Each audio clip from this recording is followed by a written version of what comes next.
We have to pull up our socks, we have to wake up to the reality, and we have to negotiate tough and smart. Because the simple saying is that you get what you negotiate for. So if you under negotiate, then you know what you get. If you negotiate smart, then you'll get a better deal out of it. So we have that obligation as leaders, as the people at the forefront, to negotiate smart on behalf of those people that have been saying, actually, mine using very basic tools. We have to negotiate smart for them.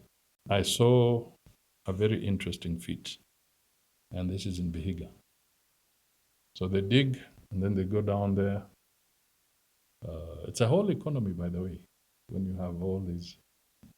Now, how are they getting their oxygen? Because the lower you go, the deeper you go, without proper equipment, the less you get.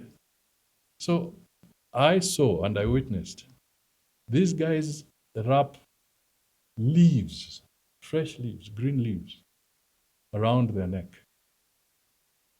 And then they go deep into that place. So their oxygen for that moment that they're in there is the leaves that they have put around their neck.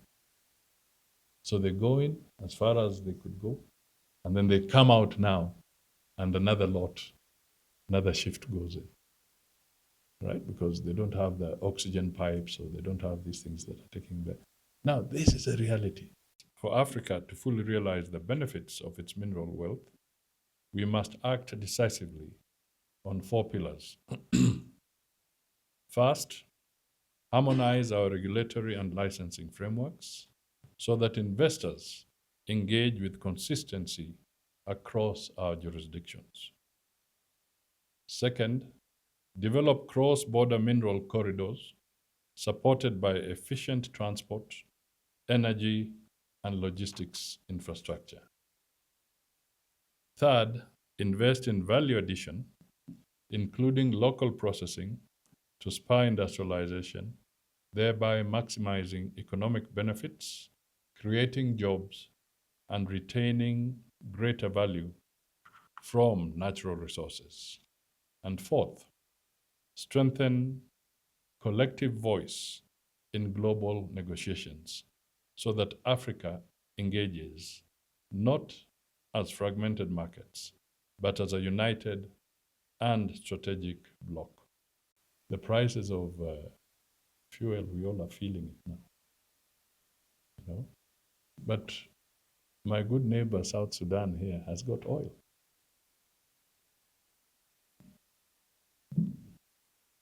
There you are. Tanzania has got gas. So has Mozambique. Now we can't get our gas from Qatar on a regular schedule, the way we used to get it. But can you imagine if Mozambique and Tanzania have all the opportunity? It will all be a matter of a few hours, and either the barge is bringing the gas by sea, or later you develop a pipe. We get the oil from them, we get the gas from Mozambique. It makes a big difference. But because of conflict, we can't. Although we are diverse nations, we are united by our common goal of transforming our natural resources into sustainable development and prosperity. When we collaborate, we unlock exponential value far beyond what any single nation could achieve in isolation. The future of mining in Africa should be driven by cooperation, fueled by innovation, and grounded in responsible investment. The wake-up call from the Middle East now, is what is the economic value of peace and stability? Mark you, I'm asking, what is the economic value of peace and stability? Not what is the economic value of the cobalt and the gold and the rare earths. Because all this comes to naught if there's no stability and if there's no peace.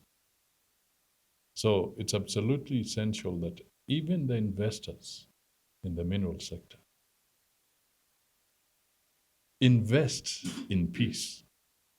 Don't just invest in what is in the ground, but invest in peace initiatives on the continent so that we can all see the full value of what we require. This must be a meaningful opportunity for Africa, a meaningful investment. The whole idea of, depending on what you're looking for, we want all wars to stop. But the reality is that you will find the countries that are rich in minerals have seen the longest periods of instability on this continent. And they continue to experience that instability. So what you are saying, gentlemen, is absolutely true. That we must strike the right chord so that there is peace and stability in all this. Otherwise, we'll never realize this potential. It is a proud moment to speak to an audience that reflects Africa's rich diversity of experiences, perspectives, and ambitions. Your presence here embodies the strength of that diversity and inspires the bold cooperation needed to propel Africa forward.